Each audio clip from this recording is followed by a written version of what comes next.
The following is a presentation of Muddy River News. The video that we have from July 26th, what is your assessment of what that is?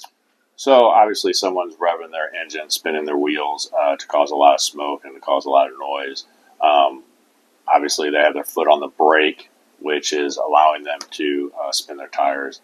And if they were to let their foot off the brake or anything like that, they could be going at a high rate of speed and get a jolt, and it could cause a major crash. Especially, I remember right, it looked like they were almost pointed towards the fence and parking lot. So it could cause a lot of damage. So it definitely fits the legal description of reckless driving? Yeah, willful and wanton disregard for safety. And just to be clear, is that a traffic citation versus an actual criminal offense? Yeah, so it's a traffic citation. It's under the Illinois Vehicle Code. And then there's also illegal squealing and screeching of tires, which is you're causing your vehicle to make the tires, make a noise like a squeal or a screech.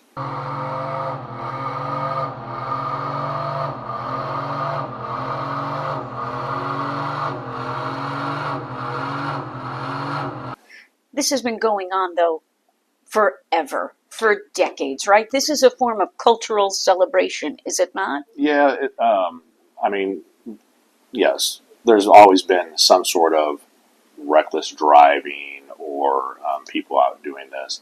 I think it's more prevalent now just because of some movies and the way social media, you have your YouTube, your Instagram, and people go around probably mostly in the bigger cities, and they have these what they're calling street shows, which amount to doing donuts or some sort of drag racing. And I think now other people are seeing it and saying, oh, well, I want to do that.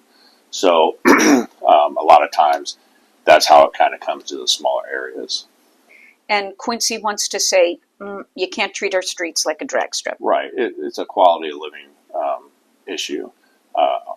People in our community, they don't want to hear the cars revving their engines, blowing smoke everywhere and smoking up intersections, defacing the parking lots with a bunch of rubber. It doesn't always look very good. And then obviously there's a huge safety issue. A lot of times these people are hanging out of car windows while they're doing these donuts. And there's other people that are video recording them on their phones, and they're only a few feet from the car. So if you lose control of that car or someone fell out, there'd be a serious injury there. So, there's just so many issues with this.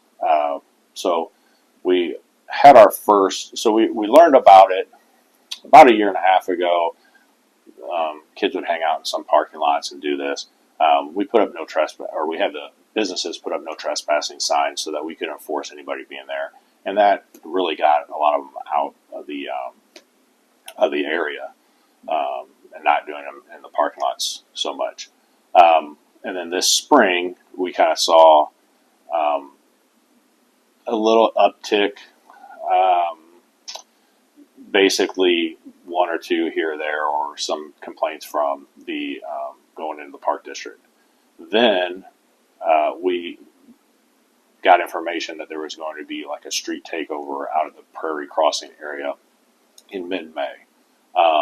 We ended up finding some people trying to stage to do it. Our officers got there. They ended up basically saying, nope, you're not going to do this, and everybody took off. So we combated that one for the time being. I think later there was still a few people left over, and they ended up moving to a different area into a parking lot and did some donuts and stuff like that. So then we got a notice of a second one that was going to happen in June 7th. So what we did is we got cooperation with the Park District, the Illinois State Police, Adams County Sheriff's Department, and said, hey, here's what we heard is going on. We don't know if it's going to happen or not, but can we have extra assistance, extra patrol?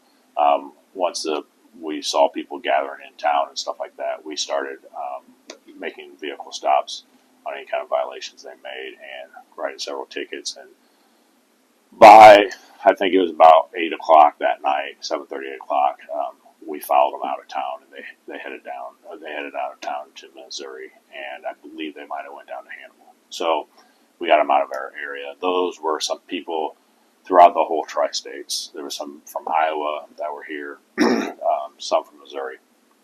So we did our enforcement and got them out. We did hear that there was another one that was going to happen. It was either late June or sometime early July. It never got any grips, and I think they might have. There was talk that it might go on in Springfield, but these happen all over the place. Like I said, I think a lot of it is just people see it and then they're like, "Hey, let's try that here." But what we do is we try and combat it right at the beginning so that it doesn't take place here in our town.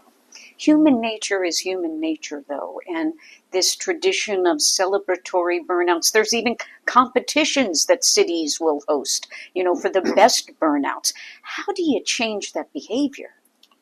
Well, I mean, education and enforcement, and we need the community's help to letting us know and calling in when they see something that's out of place or shouldn't be happening.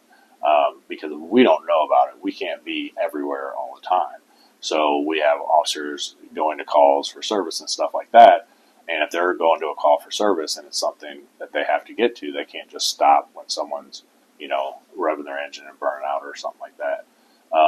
So we got to have all the knowledge that we can to where we can actually help enforce it. And we just need to notify them and let everyone know that, hey, we're not going to tolerate it in our town. You're going to have to go somewhere else.